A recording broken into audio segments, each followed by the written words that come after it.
નમસ્કાર વિદ્યાર્થી મિત્રો, આજે આપણે ધોરણ 9ના કોમ્પ્યુટર સબ્જેક્ટમાં પ્રકરણ નંબર 2માં કોમ્પ્યુટર પ્રકરણ નંબર 2 કોમ્પ્યુટરનો ઇતિહાસ અને ક્રમિક વિકાસનો અભ્યાસ કરીશું. તો આપણે કોમ્પ્યુટરના ઇતિહાસની વાત કરીએ તો કોમ્પ્યુટરની શરૂઆત અબાકસ નામના એક યંત્ર દ્વારા થઈ. કે સૌથી પહેલાં એક અબાકસ નામનું યંત્ર બનાવવામાં આવ્યું હતું. સૌથી પહેલાં મેં તમને અબાકસ યંત્ર શું છે એનું ચિત્ર દેખાડું છું, પછી આપણે એના વિશે માહિતી ચર્ચા કરીએ.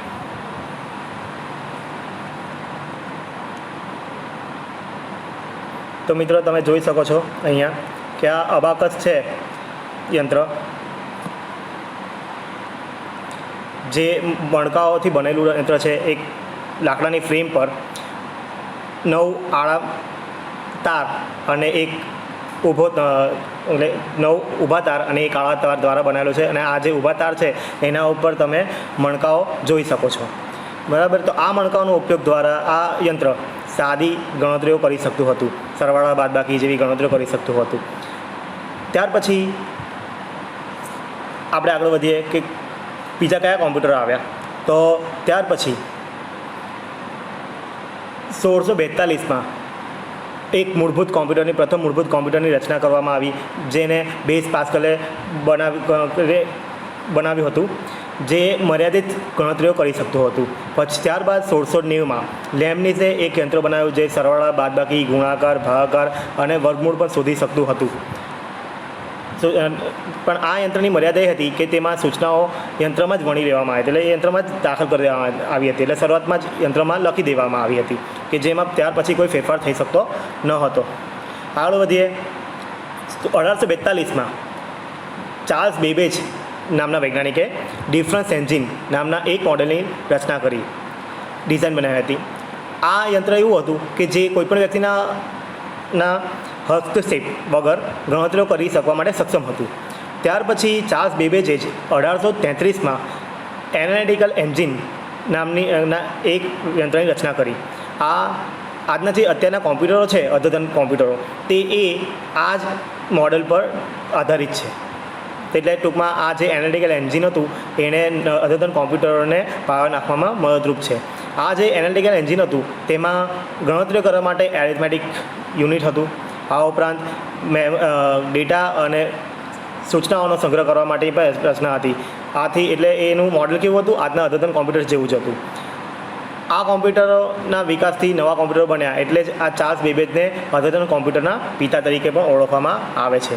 ત્યારબાદ 1940ના સમયગાળામાં જ્હોન વાન ન્યુમેન નામના વૈજ્ઞાનિકે સૂચનાઓને ભાષાના સંકેતમાં રૂપાંતરિત કરવા માટેની રચના બનાવી, અને સૌપ્રથમ એમને પ્રોગ્રામને સંગ્રહિત કરતું કોમ્પ્યુટરનો વિકાસ કરવામાં એમનો ફાળો જાય છે. ત્યારબાદ 1946માં જે પ્રેસ્પર એકર્ટ અને જ્હોન ડબલ્યુ મોચલીએ યુનિવર્સિટી ઓફ પેનિસિલ્વાનિયામાં વિશાળ કદના ENIAC નામના મશીનની રચના કરી. હવે આમાં ENIAC શું છે એની વિશે આપણે ચર્ચા કરીએ. કે ઇલેક્ટ્રિકલ, એનું ફૂલ ફોર્મ છે ઇલેક્ટ્રિકલ ન્યુમેરિકલ ઇન્ટિગ્રેટર અને કેલ્ક્યુલેટર છે. Electrical numerical integrator and calculator, બરાબર. ENIAC એવું સૌપ્રથમ મશીન બનાવ્યું. આ મશીન કેવું હતું, ખૂબ જ મોટા કદનું હતું. એમાં ખૂબ જ પુષ્કળ પ્રમાણમાં નિર્વાત નલિકાનો ઉપયોગ થતો હતો. તે વિશાળ જગ્યા રોકતું હતું. એને ઠંડુ કરવા માટે પુષ્કળ ઉર્જાની જરૂરત પડતી હતી. આ ઉપકરણમાં ઇનપુટ આઉટપુટ પંચકાર્ડ દ્વારા થતું હતું, અને મશીનમાં આંતરિક મેમરી ન હોવાથી તેમાં જે ડેટા અને સૂચનાઓનો ઇનપુટ છે તે સ્વિચ દ્વારા કરવામાં આવતો હતો. તમે એ જોઈ શકો છો કે કેવું દેખાતું હતું. તો તમે આ જે આકૃતિ જુઓ છો કે જેમાં એક વ્યક્તિ છે જે કોમ્પ્યુટર સામે ઊભો છે, તો આ જે વિશાળ કદનું કોમ્પ્યુટર દેખાય છે મશીન જેવું, એ કોમ્પ્યુટર હતું. એ પ્રથમ પેઢીનું કોમ્પ્યુટર પણ કહી શકો કે જે એક રૂમ જેટલી જગ્યા રોકતું હતું. તો આ તમે એનું ઉદાહરણ જોઈ શકો છો કે ENIAC યંત્ર કેવું હતું, તો તમે જોઈ શકો છો કે આવું હતું. ઓકે, હવે આપણે આગળ વધીએ કે કોમ્પ્યુટરો જે આપણે ઇતિહાસ ભણ્યા કે આવી રીતે કોમ્પ્યુટરનો વિકાસ થયો ક્રમિક રીતે. તો એ ક્રમિક વિકાસને આપણે દસકાઓ પ્રમાણે વર્ગીકૃત કરીએ છીએ. દસકાઓ એટલે સાલ પ્રમાણે, કે 10-10 વર્ષના ગાળામાં કોમ્પ્યુટરમાં શું પરિવર્તન આવ્યા. અને એમનો વિકાસ કઈ રીતે થયો, તો એ વિકાસને આપણે વર્ગીકૃત કરી શકીએ છીએ પેઢી પ્રમાણે. તો કોમ્પ્યુટરની વર્ગીકૃત કરવાની બે પદ્ધતિ છે. એક હાર્ડવેર આધારિત પેઢી, એટલે કેવા એની અંદર ભૌતિક ઉપકરણોનો ઉપયોગ થતો હતો એ કોમ્પ્યુટર બનાવવા માટે, જેને હાર્ડવેર આધારિત પેઢી કહેવાય છે. બીજું છે સોફ્ટવેર આધારિત પેઢીઓ.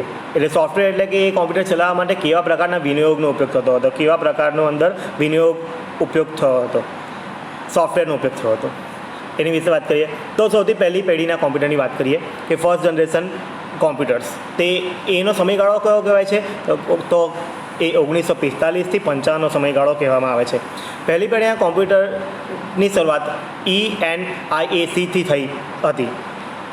તે પછી 1951માં મોચલી અને એકર્ટેજ, એટલે એ જે ENIAC બનાવવાના હતા તેમણે જ IBM UNIVAC એટલે યુનિવર્સ નામનું કોમ્પ્યુટર બનાવ્યું. એનું ફૂલ ફોર્મ છે યુનિવર્સલ ઓટોમેટિક કોમ્પ્યુટર બનાવવામાં આવ્યું. આ કોમ્પ્યુટર કેવું હતું, ધંધાકીય ડેટા પ્રોસેસિંગ કરી શકતું હતું, એમાં સમર્થ હતું. પહેલી પેઢીના કોમ્પ્યુટરોમાં નિર્વાત નલિકાઓ, જે આપણે ENIACની વાત કરી, એ બધી જ લાક્ષણિકતાઓ પ્રથમ પેઢીના કોમ્પ્યુટરની જ છે, બરાબર. તો એમાં શું હતું કે પહેલી પેઢીના કોમ્પ્યુટરોમાં ખૂબ જ પુષ્કળ પ્રમાણમાં નિર્વાત નલિકાઓનો ઉપયોગ થતો હતો. આ નિર્વાત નલિકાઓને લીધે તેમાં તેનું કદ બહુ મોટું થઈ જતું હતું, 1 રૂમ જેટલું કદ રોકતું હતું. આ ઉપરાંત એને કાર્ય કરવાથી ગરમી પુષ્કળ પ્રમાણમાં ઉત્પન્ન થતી હતી. તો આ કોમ્પ્યુટરને ઠંડા કરવા માટે પુષ્કળ પ્રમાણમાં ઉર્જાની જરૂરત પડતી હતી. કે ઉર્જા દ્વારા એટલે એને ઠંડુ કરવા માટે જે પણ ફેન ચલાવવા પડે કે AC ચલાવવા પડે, તો એની માટે ઉર્જાની જરૂરત પડતી હતી. ત્યાર પછી એમાં ઇનપુટ આઉટપુટ કેવા હતા, ધીમા હતા. અને આ જે નિર્વાત નલિકાઓ જેમાં ઉપયોગ થતો એનું જીવન બહુ ટૂંકું હતું, એટલે એને વારે ઘડીએ બદલવાની જરૂરત પડતી હતી. તો તમે આકૃતિમાં જોઈ શકો છો, જો આકૃતિ 2.2માં નિર્વાત નલિકાઓ દેખાય છે આપણને, કે આને નિર્વાત નલિકાઓ કહેવાય છે. આગળ વધીએ. બીજી પેઢીના કોમ્પ્યુટર. બીજી પેઢીના કોમ્પ્યુટરોને સમયગાળો છે 1955 થી 65નો સમયગાળો છે, બીજા 10 વર્ષનો. આ બીજા પેઢીના કોમ્પ્યુટર શું છે, તો કે પ્રથમ પેઢીના જે કોમ્પ્યુટર હતા એમાં જે નિર્વાત નલિકાઓની મુશ્કેલી હતી, જેના દ્વારા ઉદ્ભવતી સમસ્યાઓ હતી, એના નિરાકરણ માટે બીજી પેઢીના કોમ્પ્યુટરો બનાવવામાં આવ્યા. આ બીજી પેઢીના કોમ્પ્યુટરોમાં શું ઉપયોગ થતો હતો નિર્વાત નલિકાની જગ્યાએ, તો તેમાં ટ્રાન્ઝિસ્ટરનો ઉપયોગ થતો હતો. ટ્રાન્ઝિસ્ટર શું છે, તો કે ટ્રાન્ઝિસ્ટર એક નાના કદના અર્ધવાહક પદાર્થથી બનેલ ઘટક છે, બરાબર. કે અર્ધવાહક પદાર્થમાંથી એક બનાવેલ ઘટક છે એને ટ્રાન્ઝિસ્ટર કહેવાય. આકૃતિમાં તમે જોઈ શકો છો ટ્રાન્ઝિસ્ટરો કેવા છે, તો કે તાર જોડેલા છે અને એની ઉપર કંઈ નાની પ્લાસ્ટિકનું અથવા ધાતુનું કંઈ બનાવેલું છે, બરાબર. તો આ જે આકૃતિ દેખાય છે તમને, આકૃતિ 2.3, એ ટ્રાન્ઝિસ્ટરની આકૃતિ છે. તો ટ્રાન્ઝિસ્ટરો દ્વારા આ કોમ્પ્યુટર બનતા હતા. કોઈ પૂછે કે ટ્રાન્ઝિસ્ટર શું છે, તો એનો એક જ વ્યાખ્યા બોલી શકીએ કે ટ્રાન્ઝિસ્ટર એક નાના કદના અર્ધવાહક પદાર્થથી બનેલ ઘટક છે. આ ટ્રાન્ઝિસ્ટરનો ઉપયોગથી ગરમીની સમસ્યા ઓછી થઈ અને કોમ્પ્યુટરનું કદ ઘટ્યું. એટલે પહેલાં જે આખું રૂમ લાગતું હતું એની સરખામણીમાં હવે કદ ઘટ્યું છે. આ ઉપરાંત કોમ્પ્યુટરની કામ કરવાની ઝડપ પ્રમાણમાં વધી અને તેની સંગ્રહ કરવાની ક્ષમતા પણ સુધારો થયો. હવે યાંત્રિક ભાષા કામ કરવા માટે ને બદલે, એટલે યાંત્રિક ભાષામાં આપણે જે કામ કરવું પડતું હોય એને બદલે હવે ઉચ્ચ કક્ષાની પ્રોગ્રામિંગ ભાષાનો ઉપયોગ થવા લાગ્યો. તો આ પ્રોગ્રામિંગ ભાષા કઈ હતી, કે ઓલગોલ અને ફોર્ટ્રાન જેવી ઉચ્ચ કક્ષાની ભાષાઓ તેમાં ઉપયોગ થતો હતો. આમાં જે એના ઉદાહરણો છે કે બીજી પેઢીના કોમ્પ્યુટરના ઉદાહરણો કયા, તો એ યાદ રાખવા ખાસ જરૂરી છે પરીક્ષાની દ્રષ્ટિએ, કે એમાંથી પૂછાય છે. તો IBM 1620 એ આ બીજી પેઢીના કોમ્પ્યુટરનું ઉદાહરણ છે. પ્રથમ પેઢીનું ઉદાહરણ શું હતું, તો કે UNIVAC 1 હતું, બરાબર. તો એ પ્રથમ પેઢીનું ઉદાહરણ હતું. આગળ વધીએ. ત્રીજી પેઢીના કોમ્પ્યુટરો, એનો સમયગાળો છે 1965 થી 1980 સુધીનો. એને થર્ડ જનરેશન કોમ્પ્યુટર કહેવાય છે. આ ત્રીજી પેઢીના કોમ્પ્યુટર હતા એમાં ટ્રાન્ઝિસ્ટરને બદલે હવે ઇન્ટિગ્રેટેડ સર્કિટનો ઉપયોગ કરવામાં આવ્યો. તો આમાં એક નવો પાછો શબ્દ આવ્યો, ઇન્ટિગ્રેટેડ સર્કિટ. તો આ ઇન્ટિગ્રેટેડ સર્કિટ છે શું, તો ઇન્ટિગ્રેટેડ સર્કિટ એ સિલિકોનની ચિપ પર બનાવવામાં આવેલ, એટલે બેસાડવામાં આવેલ એક નાનો ઘટક છે. આકૃતિ દેખશો તમે, બરાબર. તો ઇન્ટિગ્રેટેડ સર્કિટ શું છે તેનો ખ્યાલ આવશે કે એક નાની અમથી ધાતુની ચિપ છે, એની ઉપર જ જે ડાયોડ, ટ્રાન્ઝિસ્ટર, પછી બીજા ઇલેક્ટ્રોનિક ઉપકરણો એ બધું એની અંદર જ આવી જાય છે. એટલે શું કહેવાય કે એનું કદ ઘણું નાનું થઈ શકે છે. જો અહીં લખ્યું છે આપણે જોઈએ કે સિલિકોનની ચિપ પર 1/8 એટલે 1 અષ્ટાંશ ઊંચાઈ કરતાં ઇંચ કરતાં પણ ઓછી જગ્યા રોકતી તેવી રચના છે. તેના પર ડાયોડ, ટ્રાન્ઝિસ્ટર, કેપેસિટર જેવા અનેક ઇલેક્ટ્રોનિક ઘટકો જોડવામાં આવે છે. ખરેખર જૂના જમાનાના ડાયોડ, ટ્રાન્ઝિસ્ટર, કેપેસિટર બહુ બધા મોટા આવતા હતા, એને વાયરો દ્વારા જોઈન કરવામાં આવતા હતા. પણ હવે એનું કદ એકદમ નાનું સૂક્ષ્મ કરવામાં આવ્યું અને એને એ ચીપ ઉપર એકદમ નાની ચીપ પર બેસાડવામાં આવ્યા. આકૃતિમાં તમે જોઈ શકો છો કંઈ નાના પગોવાળું કંઈ દેખાય છે, બરાબર. ઉપર એક બેન્ચ જેવું દેખાય છે. આ તો આકૃતિમાં મોટું કર્યું છે, પણ એ ખરેખર આપણા આંગળીના ટેરવા જેટલી જ આ રચના હોય છે, જેને ઇન્ટિગ્રેટેડ સર્કિટ કહેવાય છે, બરાબર, આઈસી કહેવાય. તો સર્કિટમાં તારના અંતર જોડાણો ઘણા ઓછા કરવામાં આવ્યા. આ કોમ્પ્યુટરના કદમાં એટલે ઇન્ટિગ્રેટેડ સર્કિટ લખવાને લીધે જ નાના થયા કદમાં કાર્યમાં ઝડપી ઇનપુટ આઉટપુટ પણ સુગમ બન્યા અને ઝડપી બન્યા. ત્રીજી પેઢીના કોમ્પ્યુટર નાના ધંધાની જરૂરિયાત સંતોષી શકે તેવા હતા, બરાબર. એટલે એક નાનો બિઝનેસ ચાલવો છે, તો એમાં જે કાર્ય કરવું છે, તો એની માટે જે જરૂરતી વસ્તુઓ છે તે આ કોમ્પ્યુટરમાં હતી, બરાબર. એટલે વ્યાપારિક દ્રષ્ટિએ આ કોમ્પ્યુટર ઉપયોગી છે. થોડા સમયમાં જ આ કોમ્પ્યુટરને મિની કોમ્પ્યુટર તરીકે પણ પ્રચલિત બન્યા, કે એને બીજા નામથી કયા નામથી ઓળખવામાં આવ્યા? મિની કોમ્પ્યુટરો તરીકે ઓળખવામાં આવ્યા. એના ઉદાહરણો કયા છે એના વિશે આપણે ચર્ચા કરીએ. કે IBM 360, PDP 8 એન્ડ PDP 11 એ આ ત્રીજી પેઢીના કોમ્પ્યુટરના ઉદાહરણ છે.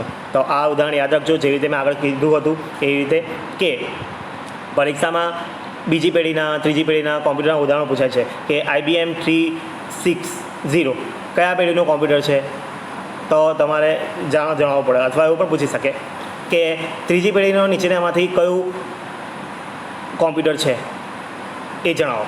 તો અંદર અલગ અલગ આપ્યા હોય, તો એમાંથી તમારે આમાં ઓપ્શનમાં આપ્યું હોય કે IBM 360, PDP 8, PDP 11, તો તમને એ આવડવું જોઈએ. આગળ વધીએ.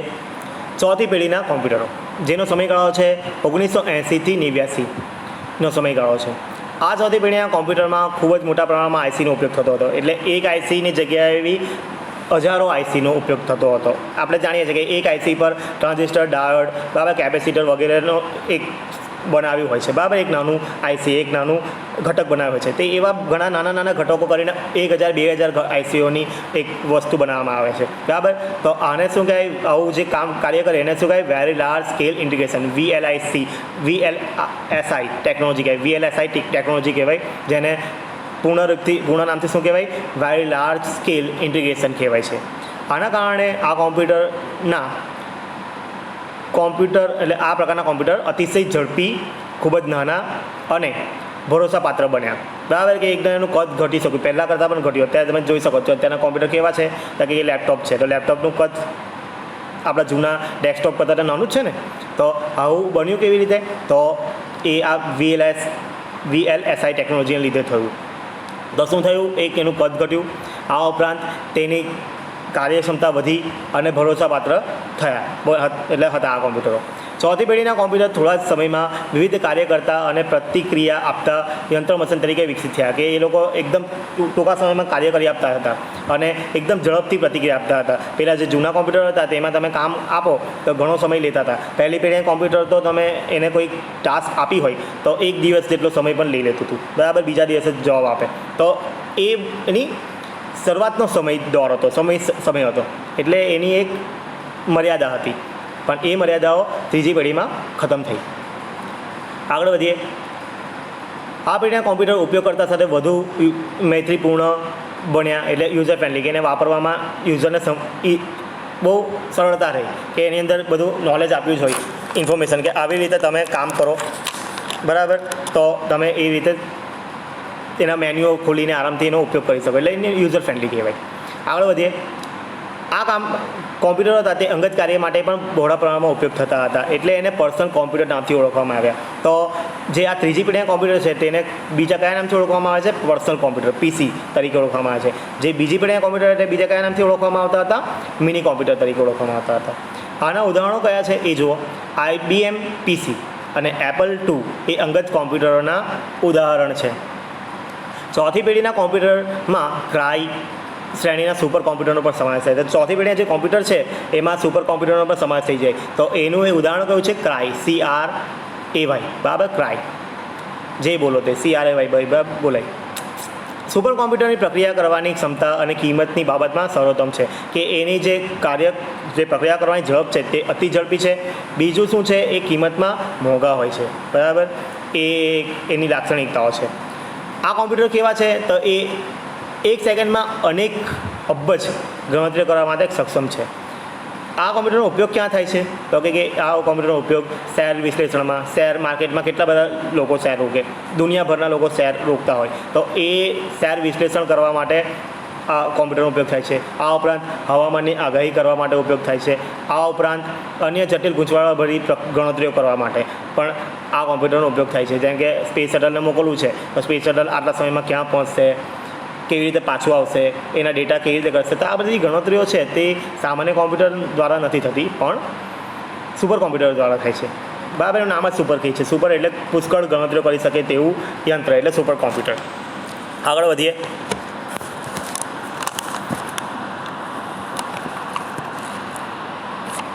ઓકે, આગળ વધીએ 5મી પેઢીના કોમ્પ્યુટર.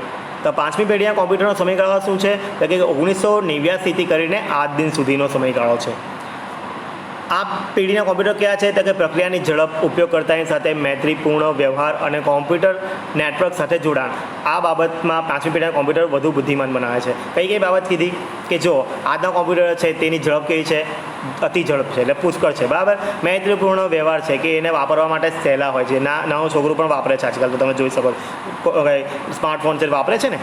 પીડીપી એટલે પામટોપ હોય તે પણ આરામથી વાપરી શકે. તો એ ઉપયોગ કરવામાં સરળ છે એટલે મૈત્રીપૂર્ણ છે, યુઝર ફ્રેન્ડલી છે, ઝડપી છે, યુઝર ફ્રેન્ડલી છે અને નેટવર્ક સાથે જોડાણ એનું થઈ શકે છે ઇઝીલી, બરાબર. વાઈફાઈ નેટવર્ક હોય તો તમારે કોઈ પણ વાયર વગર તમારું નેટવર્ક સાથે તમારું કોમ્પ્યુટર જોડાઈ શકે છે. તો આ એને વધારે બુદ્ધિમાન બનાવે જૂની પેઢીના કોમ્પ્યુટર કરતાં 5મી પેઢીનું કોમ્પ્યુટર. આગળ વધીએ. આ કોમ્પ્યુટર પોર્ટેબલ અને સગવડ ભર્યું છે, બરાબર. પોર્ટેબલ એટલે શું કહેવાય કે એને ઊંચકીને એક જગ્યાએ બીજી જગ્યાએ લઈ જવું સરળ રહે છે, સહેલું પડે છે, બરાબર. એને પોર્ટેબલ કહેવાય, એને સુવાહ્ય, ગુજરાતીમાં બોલો તો સુવાહ્ય કહેવાય, ઇંગ્લિશમાં પોર્ટેબલ કહેવાય.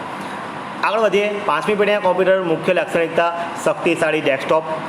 બીજું નોટબુક કોમ્પ્યુટર એટલે એને પોર્ટેબિલિટી છે. નોટબુક એટલે શું કહે આપણે નોટબુક જેટલું નાનું કોમ્પ્યુટર હોય કે જેને ઊંચકીને લઈ જઈ શકો, બરાબર. તો એ છે સંગ્રહ કરવાની વિવિધ રચનાઓ કે એની અંદર જે ડેટા સંગ્રહ કરવાની રચનાઓ અલગ છે બીજાની સરખામણીમાં, પહેલાં જૂના કોમ્પ્યુટરની સરખામણીમાં. તો કઈ છે જેમ કે ઓપ્ટિકલ સોફ્ટવેર ટેકનોલોજી અને કૃત્રિમ બુદ્ધિ એનો સમાવેશ થાય છે કે પહેલાં આર્ટિફિશિયલ ઇન્ટેલિજન્સનો ઉપયોગ નહોતો થતો પણ 5મી પેઢીના કોમ્પ્યુટરમાં ન્યુરલ નેટવર્ક્સ, આર્ટિફિશિયલ ઇન્ટેલિજન્સ, બરાબર, ઓપ્ટિકલ સોફ્ટવેર ટેકનોલોજી વગેરેનો ઉપયોગ થાય છે, બરાબર.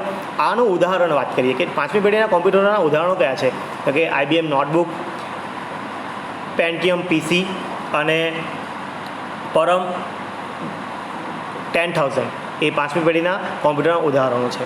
તો આના સાથે આપણી હાર્ડવેર આધારિત પેઢીઓનો જે વર્ગીકરણ છે તે પૂરું થાય છે. અહીંયા એક ચાર્ટ તમને આપ્યો છે. એ ચાર્ટમાં જે આપણે આગળ વાત કરી છે તે જ વાત છે પણ ટૂંકમાં વાત કરી છે. તો આપણે એકવાર નજર નાખી લઈએ પછી આગળ વધીએ. તો પહેલી પેઢીના કોમ્પ્યુટર છે તેની લાક્ષણિકતા શું છે તો કે આપણને ખબર છે કે પહેલી પેઢીના કોમ્પ્યુટરમાં નિર્વાત નલિકાનો ઉપયોગ થતો હતો. તો પહેલો મુદ્દો થઈ ગયો. બીજો, કદમાં મોટા, ઝડપ ઓછી અને ઓછા કાર્યક્ષમ હતા.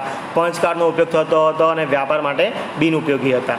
આ એની લાક્ષણિકતાઓ છે. ઉદાહરણ ખાસ યાદ રાખજો કે પહેલી પેઢીનું ઉદાહરણ કયું છે તો પહેલી પેઢીના કોમ્પ્યુટરનું ઉદાહરણ IBM UNI VAC. IBM UNI VAC છે એક. બીજી પેઢીના કોમ્પ્યુટર હતો કે એમાં શું હતો, ટ્રાન્ઝિસ્ટરનો ઉપયોગ થતો હતો. એ વધારે ઝડપી અને કદમાં પહેલી પેઢીના કોમ્પ્યુટર કરતાં નાના હતા. ઉચ્ચ કક્ષાની ભાષાનો ઉપયોગ થતો હતો, બરાબર. આપણે વાત કરીએ કે ફોર્ટ્રાન જેવી ભાષાનો ઉપયોગ થતો હતો. આગળ વધીએ. ધંધાકીય વિનિયોગ માટે યોગ્ય હતા અને એને એને ઉદાહરણ રહી ગયું IBM 1620 એટલે 1620, બરાબર. IBM 1620 નામનું કોમ્પ્યુટર છે તે બીજી પેઢીનું કોમ્પ્યુટરનું ઉદાહરણ છે. ત્રીજી પેઢીના કોમ્પ્યુટરની વાત કરીએ તો તેમાં ઇન્ટિગ્રેટેડ સર્કિટનો ઉપયોગ થતો હતો. તો ઇન્ટિગ્રેટેડ સર્કિટ શું છે આપણે ભણી ચૂક્યા છે કે ઇન્ટિગ્રેટેડ સર્કિટ એટલે એક એવી ચિપ છે સિલિકોનની બનાવેલી કે જેની ઉપર ટ્રાન્ઝિસ્ટર, ડાયોડ, કેપેસિટર વગેરેને લગાડવામાં આવેલા છે અને એની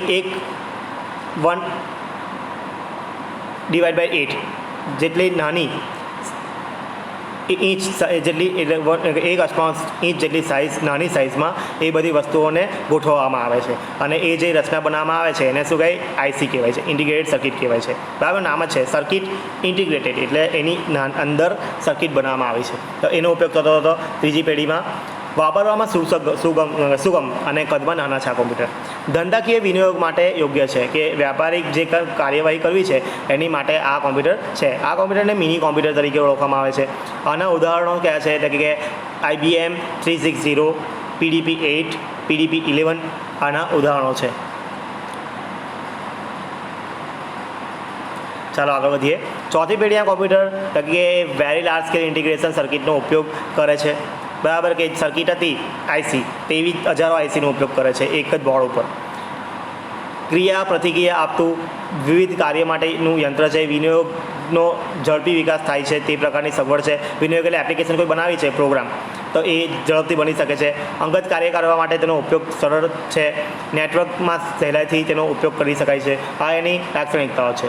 ઉદાહરણ કયા છે તો કે IBM PC, Apple II એના ઉદાહરણ છે. સુપર કોમ્પ્યુટરો જેવા કે ક્રાય આ શ્રેણીના કોમ્પ્યુટરનો ઉપયોગ થાય છે. એટલે ચોથી પેઢીમાં સુપર કોમ્પ્યુટરનો સમાવેશ થાય છે અને સુપર કોમ્પ્યુટરનું ઉદાહરણ પૂછે તો ક્રાય નામનું સુપર કોમ્પ્યુટર આવે છે.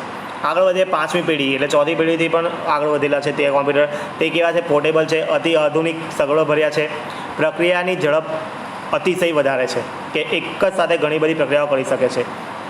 ઉપયોગકર્તા સાથે મૈત્રીપૂર્ણ છે, વ્યવહાર છે, નેટવર્ક જોડાણ અતિ સરળ છે, કૃત્રિમ બુદ્ધિનો ઉપયોગ બુદ્ધિ કૌશલ્ય સમાવેશ છે એની અંદર. આ પાંચમી પેઢીના કોમ્પ્યુટરમાં ઉદાહરણ કયા છે તો કે IBM નોટબુક, પેન્ટિયમ PC અને પેરમ એટલે પરમ PARM 10,000 એના ઉદાહરણ છે. તો આ સાથે જ આપણી હાર્ડવેર આધારિત પેઢીઓનો વર્ગીકરણ છે તે પૂરું થાય છે. આગળ વધીએ આપણે સોફ્ટવેર આધારિત કોમ્પ્યુટરની પેઢીઓ કે સોફ્ટવેર આધારિત કોમ્પ્યુટરની પેઢીઓ કેવી રીતે વર્ગીકૃત થાય છે, કેવી રીતે વિકાસ પામી તેની વાત કરીએ તો સૌ પ્રથમ પહેલાં કોમ્પ્યુટરો જે હતા પહેલી પેઢીના કોમ્પ્યુટરો બરાબર સોફ્ટવેર આધારિત એમાં યંત્ર કક્ષાની ભાષા કે યંત્ર ભાષાનો ઉપયોગ થતો હતો.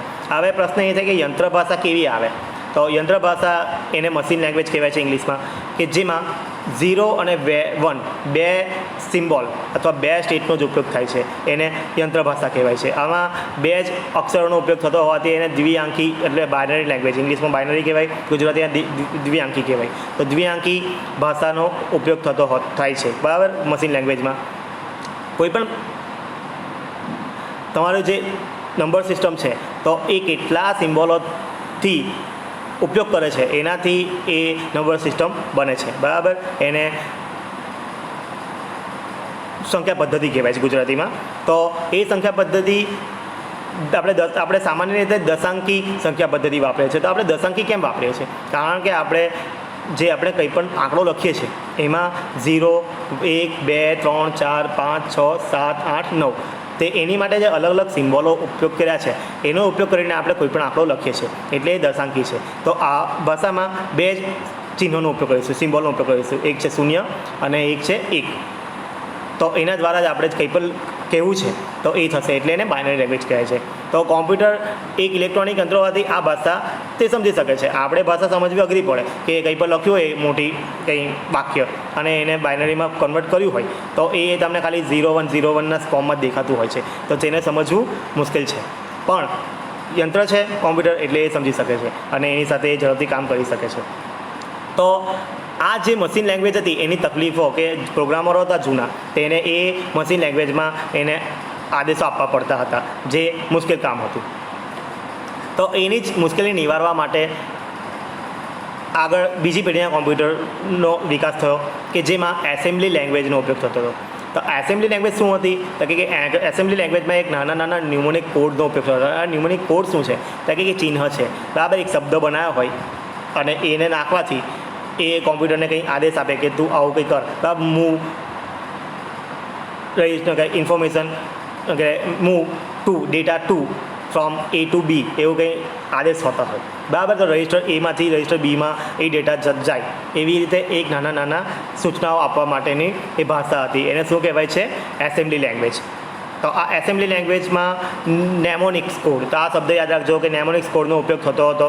એસેમ્બલી લેંગ્વેજને બીજી પેઢીની કોમ્પ્યુટરની ભાષા ગણવામાં આવતી. એટલે બીજી પેઢીની ભાષા કઈ હતી?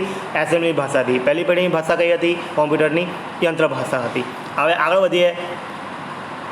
મશીન લેંગ્વેજ હોય કે એસેમ્બલી લેંગ્વેજ, પણ તો પણ પ્રોગ્રામર માટેનું કામ સહેલું થયું ન હતું. બરાબર, એમાં સૂચના આપવાનું કામ કંટાળાજનક હતું. બરાબર, ટાઈપિંગ કરવું પડે અને આની અંદર પાછું અડધું હાર્ડવેરના શું એડ્રેસ હશે તે સમજવા પડતા હતા અને એ એડ્રેસ પ્રમાણે ઇન્ફોર્મેશન આપવી પડતી હતી. તો એ ઘણું કંટાળાજનક કામ હતું હજુ પણ. તો આના માટે એવું વિચાર આવ્યો કે આપણે આપણી જે કોમ્પ્યુટરને જે સમજાવવું છે, જે કામ કરાવવું છે, તે આપણી ભાષામાં જ ના કરી શકીએ. અંગ્રેજી ભાષામાં કોમ્પ્યુટર રચના થઈ તો આપણે અંગ્રેજી ભાષામાં એ ઇન્ફોર્મેશન ના નાખી શકીએ, એવો વિચાર ઉત્પન્ન થયો. તો આનાથી જ ઉચ્ચ કક્ષાની ભાષાનો ઉદ્ભવ થયો કે જેમાં અંગ્રેજીના નાના નાના ભાગોને કોમ્પ્યુટરમાં વપરાવા માટે કોમ્પ્યુટરને મશીન લેંગ્વેજમાં અનુવાદ કરવા માટે તાલીમ આપવામાં આવી. બરાબર, એટલે કે શું કહે કે આપણે જે કોડ લખ્યો હોય તો કોમ્પ્યુટર ઓટોમેટિક જ એને યંત્ર ભાષામાં ટ્રાન્સલેટ કરી દે, કન્વર્ટ કરી દે, એવું વિકસાવવામાં આવ્યું. તો કોમ્પ્યુટર ડેટા અને સૂચનાઓ આપવાનું કાર્ય ઘણું સગવડવાળું બની રહે એવો વિચાર આવ્યો. એના આ વિચારની પ્રેરણા લઈને અંગ્રેજી ભાષામાં એક ભાગ તરીકે ત્રીજી પેઢીની ભાષાની રચના કરવામાં આવી, જેને હાયર લેવલ લેંગ્વેજીસ કહેવાય છે. આપણે જે કોમ્પ્યુટર લેંગ્વેજ ભણશો તમે, બરાબર, 10મામાં સી લેંગ્વેજ ભણશો, જાવા ભણશો, બરાબર, C++, જાવા, બરાબર, વિવિધ લેંગ્વેજો આવે છે, PHP કહી શકો, ASP, તો આ બધી કોમ્પ્યુટરની લેંગ્વેજીસ છે. બરાબર, ફોર્ટ્રાન, ક્યુબેઝિક, બરાબર, આ પણ બધી કોમ્પ્યુટરની ભાષા જ હતી. તો એ શું કરવા માટે વપરાતી હતી? એ કોમ્પ્યુટરને કોઈ કાર્ય કરાવવા માટેની એ ભાષાઓ હતી. તો એ ત્રીજી પેઢીની ભાષાઓ તરીકે ગણાય છે. આ હાયર લેવલ લેંગ્વેજમાં લખાયેલી માહિતીને સ્વયં સંચાલિત રીતે મશીન લેંગ્વેજમાં અનુવાદ કરવા માટે વિશિષ્ટ પ્રોગ્રામ વપરાય છે. એટલે આપણે જે લખીએ છીએ તેને સ્વયં સંચાલિત રીતે એક પ્રોગ્રામ છે તેને ટ્રાન્સલેટ કરી દે છે. અત્યારે મેં બોલું છું અને કોઈ પ્રોગ્રામ આપણી વિદ્યાર્થીઓને મારી વચ્ચે, એટલે તમારી વચ્ચે ને મારી વચ્ચે કોઈ એવો પ્રોગ્રામ હોય કે એ મેં જે બોલું છું એને કન્વર્ટ કરી દે બીજી ભાષામાં, તો તમે એ ભાષા પછી તમને આવડતું હોય તો સમજી શકો છો. તો એવું કંઈ કામ કરે છે એક પ્રોગ્રામ. એ પ્રોગ્રામને શું કહે છે? ટ્રાન્સલેટર કહેવાય છે. બરાબર, ટ્રાન્સલેટ કરવાવાળો, અનુવાદી. તો આ જે છે તે બે પ્રકારના છે. એને કમ્પાઇલર પણ કહી શકો, ઇન્ટરપ્રિટર પણ કહી શકો. હવે કમ્પાઇલર અને ઇન્ટરપ્રિટરમાં શું તફાવત છે આપણે આગળ ભણીશું. બરાબર, પણ અત્યારે આપણે એટલું ભણીએ કે જે આપણે ચોથી પેઢીની કોમ્પ્યુટર ભાષા છે તે એમાં અંગ્રેજી જેવી ભાષાના નાના નાના શબ્દોનો ઉપયોગ થવા લાગ્યો હતો અને જેને ટ્રાન્સલેટ કરવા માટે ટ્રાન્સલેટર પ્રોગ્રામ ઉપયોગ થતો હતો. આગળ વધીએ. મશીન લેંગ્વેજમાં લખાયેલા આ ટ્રાન્સલેટર અંગ્રેજી જેવી ઉચ્ચ કક્ષાની ભાષામાં લખાયેલા ડેટા અને સૂચનાઓને યંત્ર સમજી શકે તેવી ભાષામાં ફેરવે છે. સી, કોબોલ, જાવા જેવી પ્રોગ્રામિંગ ભાષાઓ હાયર લેવલ લેંગ્વેજ તરીકે ઓળખાય છે. તેને ઘણી બધી બોલી હતી, બરાબર, હાયર લેવલ લેંગ્વેજના ઉદાહરણ હતા. આ પણ એના ઉદાહરણ છે, યાદ રાખજો કે સી, કોબોલ, પછી જાવા જેવી કોમ્પ્યુટરની પ્રોગ્રામિંગ ભાષા છે જેને હાયર લેવલ પ્રોગ્રામિંગ લેંગ્વેજીસ કહેવાય છે, જે ચોથી પેઢીના કોમ્પ્યુટરમાં ઉપયોગ થાય છે, થાય છે એવું સમજી યાદ રાખજો. પરીક્ષામાં પૂછાય છે. આ પ્રકારની પેઢીની પ્રોગ્રામિંગ ભાષાઓની શોધ પછી વધારે સગવડતાવાળી ચોથી પેઢીની ભાષા આવી. ચોથી પેઢીમાં એટલે પેલી ત્રીજી પેઢીના કોમ્પ્યુટર આ ચોથી પેઢીમાં હવે આવ્યું કે આ જે આપણે ભાષાઓ હતી પણ તેમાં પણ શું હતું કે કેવી રીતે કરવું છે કાર્ય, એની અંદર આપણે પ્રોગ્રામિંગ કેવી રીતે કરીશું એની પર જ પ્રોગ્રામરો ધ્યાન આપતા હતા. પણ પછી ચોથી પેઢીમાં આવ્યા ત્યારે એવી ભાષાઓનો ઉદ્ભવ થયો, કોમ્પ્યુટરની ભાષાઓ, એવી કોમ્પ્યુટરની ભાષાનો ઉદ્ભવ થયો કે જેમાં કઈ રીતે કરવું છે એને જગ્યાએ શું કરવું છે તેનો નિર્દેશ કરીને પ્રોગ્રામિંગની મહેનતને ઓછી કરવાની, એટલે પ્રોગ્રામિંગ જે ઇફોર્ટ છે તે ઘટાડવામાં આવ્યા. તમારે શું કરવું છે અને કેવી રીતે કરશો એ જવા દો, પણ શું કરવું છે અને એની માટે શું શું જોઈએ છે એ બધું ઇન્ટિગ્રેટ કરી અને આપણે ભાષામાં લખી શકતા હતા. બરાબર, તો એ ભાષાએ શું કહ્યું કે પ્રોગ્રામરનો જે પ્રોગ્રામિંગ ઇફોર્ટ છે તે ઘટાડ્યો છે. તો આ ભાષાનું એક ઉદાહરણ પૂછે કે આ કઈ છે, તો કે સ્ટ્રક્ચર ક્વેરી લેંગ્વેજ છે, જે આ ચોથી પેઢીની પ્રોગ્રામિંગ ભાષાનું ઉદાહરણ છે. એને હાયર લેવલ લેંગ્વેજ જ પણ કહેવાય, સ્ટ્રક્ચર ક્વેરી લેંગ્વેજ, જે ડેટાબેઝમાં ખાસ ઉપયોગ થાય છે. હવે ચોથી પેઢીની પ્રોગ્રામિંગ ભાષાને ડિઝાઇન એ રીતેની છે કે જેથી શું કરવું છે તેનો નિર્દેશ કરીને વિનિયોગનો વિકાસ ઝડપી બને છે. જ્યારે પાંચમી પેઢી, હવે ચોથી પેઢીથી હવે પાંચમી પેઢીમાં આવે તો એની કને પેઢી કરતાં પણ વધારે સક્ષમતા તો હશે. તો આપણે જોઈએ કે શું સક્ષમતા છે તો એની વાત કરીએ. એ પાંચમી પેઢીની ભાષામાં પ્રોગ્રામર વિના જ એટલે પ્રોગ્રામરની જરૂરત જ નથી. આપેલી સમસ્યાનો ઉકેલ કોમ્પ્યુટર લાવે તેવી ડિઝાઇન બનાવવામાં આવી. એટલે ટૂંકમાં કોમ્પ્યુટર જાતે જ સેલ્ફ લર્નિંગ બરાબર કરી શકે. બરાબર, એને મશીન લર્નિંગ કહેવાય કે મશીન પોતે જ શીખે, પોતાના આપેલા ડેટા પરથી એને એનાલિસિસ કરીને પોતે જ પોતાના ટેસ્ટિંગ કરી અને શું રિઝલ્ટ આવવું છે એ શીખે. એને શું કહેવાય? મશીન લર્નિંગ કહેવાય. તો એ 5મી પેઢીના કોમ્પ્યુટરમાં આવી ગયું કે જે આપેલી સમસ્યા છે તેનો કોઈપણ પ્રોગ્રામરના ઉપયોગ વગર, એટલે પ્રોગ્રામરના સહારો લીધા વગર, એનો હેલ્પ લીધા વગર જાતે જ પોતાની મુશ્કેલીને સોલ્વ કરે છે કોમ્પ્યુટર. ખામી શોધવી, ધ્વનિ ઓળખવી, એટલે આપણું જે મેં બોલું છું સ્પીચ રેકોગ્નાઇઝેશન. ખામી શોધવી એટલે ફોલ્ટ ફાઇન્ડિંગ, અને અંતર્વેધન બરાબર, ઇન્સ્ટ્રક્શન ડિટેક્શન બરાબર, ઇન્ટ્રુશન ડિટેક્શન એ કેટલાક ઉદાહરણ રૂપ આના વિનિયોગ છે કે એટલે 5મી પેઢીમાં આવું કાર્ય, 5મી પેઢીની ભાષા દ્વારા આવા કાર્ય થઈ શકે છે એવું કીધું છે. જેમાં આ સગવડ મદદ થાય છે બરાબર, દ્વારા મદદ થાય છે. સિસ્ટમમાં કોઈપણ પ્રકારની જટિલતા ન રહે અને આપેલ અને ઉપયોગકર્તા સાથેની ક્રિયા સરળ રહે તે માટે આ કાર્ય પારદર્શિતા સાથે કરવામાં આવે છે. અને આ ધ્યેય પાર પાડવા માટે 5મી પેઢીના પ્રોગ્રામિંગ ભાષાઓમાં કૃત્રિમ બુદ્ધિ એટલે આ જે કાર્ય કરવા માટે આર્ટિફિશિયલ ઇન્ટેલિજન્સનો ઉપયોગ કરવામાં આવે છે. કૃત્રિમ બુદ્ધિ એટલે આર્ટિફિશિયલ ઇન્ટેલિજન્સની ટેકનિકલ ઇન્ટેલિજન્સી એટલે અપરિશુદ્ધતાનું નિયંત્રણ, મનુષ્યની જેમ શીખવું અને સમસ્યાનો ઉકેલ લાવવો જેવી સગવડો પૂરી પાડે છે. જે આર્ટિફિશિયલ ઇન્ટેલિજન્સી શું કરે છે? આર્ટિફિશિયલ ઇન્ટેલિજન્સ તો એ કે મનુષ્ય કેવી રીતે શીખે છે, કેવી રીતે એને સમસ્યાનો ઉકેલ લાવે છે, તેવું જાતે કોમ્પ્યુટર શીખતું થઈ જાય એવું ઉત્પન્ન કર્યું એવી ટેકનિક. આ કારણે એઆઈ આધારિત વિનિયોગ અન્ય પ્રોગ્રામિંગથી બનાવેલા વિનિયોગ ટૂલ વડે બનાવેલા વિનિયોગ કરતાં વધારે કૌશલ્ય સાથે એક કદમ આગળ છે બરાબર. કે આપણે જે બનાવ્યા હોય પ્રોગ્રામ 4થી પેઢીના કોમ્પ્યુટરમાં, તે આપણે જે લખ્યું છે એવું જ કાર્ય કરશે.